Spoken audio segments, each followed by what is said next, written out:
we are staying in a rented house, trying to look for a place just to begin our work. So we started with a little bit of social work going around the villages, but we found out to really make our presence felt, we had to start a school.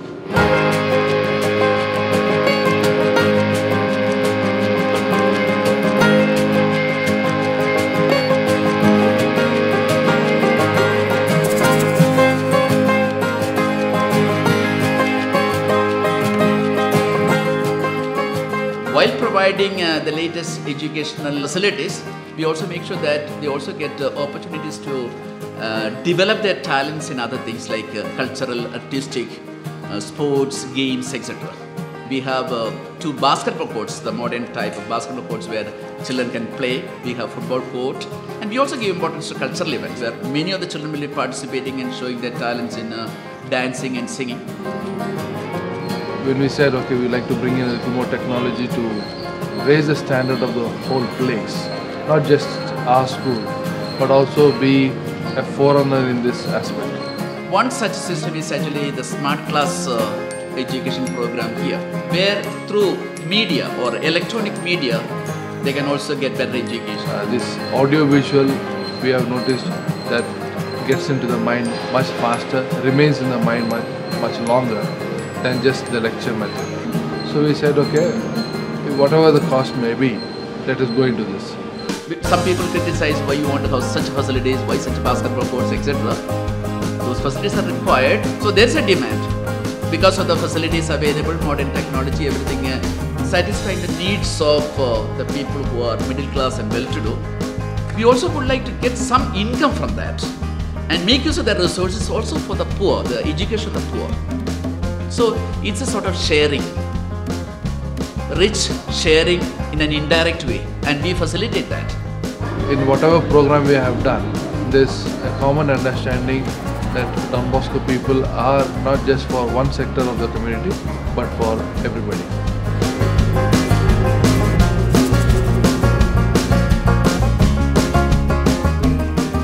We have initiated a program called Child Labour Restriction Center, where children stay with us and then they are put into the mainstream or formal school after 1 year of education. We also have a hostel where we have about 60 children staying here. These are actually children from the villages, interior villages where they cannot have access to education.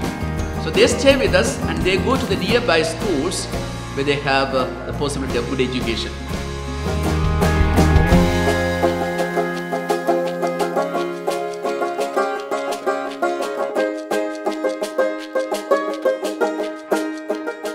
We collaborate with the Breads in different ways.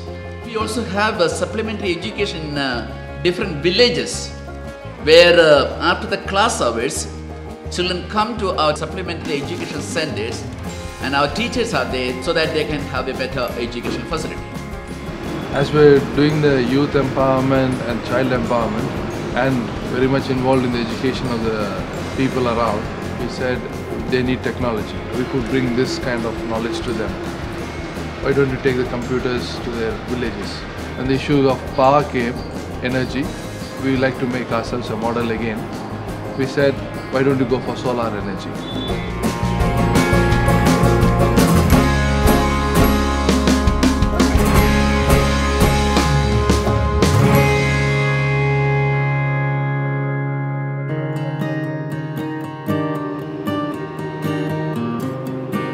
When we went to the villages, we found that the women were not treated properly. Looking around, we found that the self-help group concept, that is the SSG concept, was very good. So we picked it up and we trained a few people and we went around the villages. By this, we are getting cooperation with each other. Then we save our money. We will talk about all subjects. Husband, children, neighbors. We can learn. Even uneducated people can gamble together, they also learn something. The more we interacted, we said this self-help group would surely be a means of helping them grow in social status, economical status, and even in the future political status. That's one thing which, looking back, we have achieved to the extent that they are able to have a voice, and for being part of that voice, we are very happy.